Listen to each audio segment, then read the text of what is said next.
Hey, what's up guys? Welcome to the segment called What's That Facedown? And it's also going to be different plays that your opponent's going to be making that might be questionable to you, but there is a reason why they're doing it. And I'm going to show you perhaps why they go for that, or you could decide what the Facedown is, and that can actually help you and improve on your game in Yu-Gi-Oh! So let me give you a simple scenario for episode number 1. So let's say, for example, we go summon Thunder King, we end our turn. Our opponent goes, on their turn, they go summon Tour Guide, and they search for Sangan, and they put Sangan into defense mode, and then you might be asking yourself, why would they go for Sangan when you have Thunder King? Well, they're going to end up setting a back row. So let's say, for example, they set one back row, and they end their turn. So you're going to think to yourself, well, what could that face down be? That face down probably something that's going to get rid of Thunder King. So let me show you some examples of what that card could be, because they've set a face down, they have Sangan on board, and you have Thunder King on board.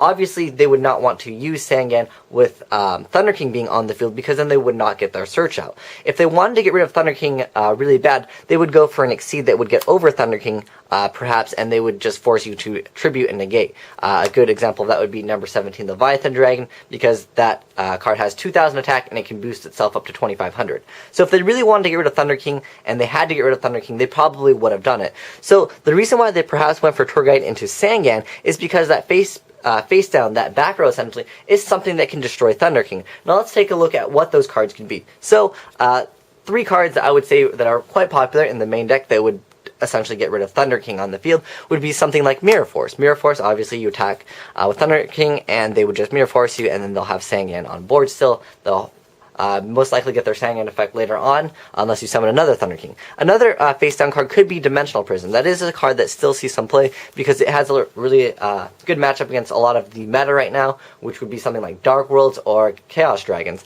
and those would be something great as well. Another face-down card could be Torrential Tribute, and the reason why they would go Torrential Tribute is because they think that they have control, essentially having the Sangan search out, because at the point where you're like, oh, I can get rid of Sangan and get a bigger monster out. So maybe you're going to summon another card, and then from there they can Torrential Tribute. That would get rid of your Thunder King, your other monster. Then they would still get their Sangan's effect, because Thunder King is now off the field. So Torrential Tribute could be that face down as well. Another thing to keep in mind is, there's effect failure, there's hand traps. They could go on your main phase, I'm going to effect failure your Thunder King, and then therefore maybe you don't want to attack. But the thing is, most likely that would not be the scenario, because obviously the back row would be kind of the way to scare your opponent, essentially, or scare you from attacking with Thunder King. So keep that in mind. So let me know what you guys think of this. If you guys like this kind of style of video where I'm talking about basically your opponent makes a move that's like kind of questionable. Like, obviously you would not go another even more simplified example would be summon Sangan in attack mode, and then they set a back row. Obviously, they're either just having fun trolling you, or they have some face down that's like Deep Prison, Mirror Force, or Torrential Tribute. Torrential Tribute, the reason why that would be a possible card, because if I summon anything, well, I can't summon Bottomless, but let's say you summon something like Lila, they would Torrential Tribute, then again they get their Sangan's effect. So keep that in mind, that, when your opponent makes some questionable play, they could have a setup, essentially, and that's what I'm trying to show you guys, as far as when your opponent makes a move where you might be wondering, oh, why is he making that move? I can just win right now. But where actually you'll be punished for it if you pretty much summoned, well, if it was a Deep Prison, summoning Lila would not be bad, but yeah, again,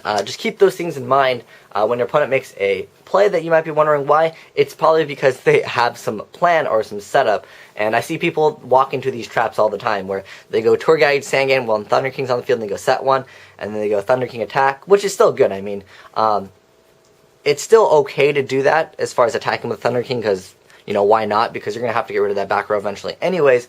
But you can think about keeping Thunder King on field. So let's say that they set a back row and you decide not to attack. That's actually okay to do as well, because unless they're playing like something with like Hyas or something that they can basically tribute for, because now it's more popular to go for Exceeds as well as inherent special summons with decks like Red Darkness Metal, like the Chaos Dragons being really big, as well as Light Pulsar. That's another target that Thunder King can just negate.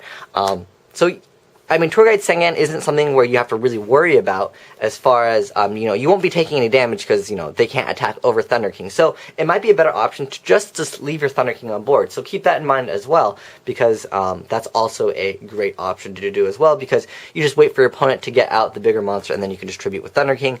They might still get their Sengan Search out, but at the end of the day, I think that would be overall better to ruin their bigger monster play. Depending on what deck they're playing, of course, you'll have to take that into consideration. But yeah, let me know what you guys think of this segment. Do you guys like this, where I talk about, scenarios where your opponent goes for something, and then reasons why they might do some of those plays. And essentially, it's kind of talking about basically what their Facedown is, or what their hand traps could be. So thanks for watching, guys. Asian Eyes White Dragon, signing out.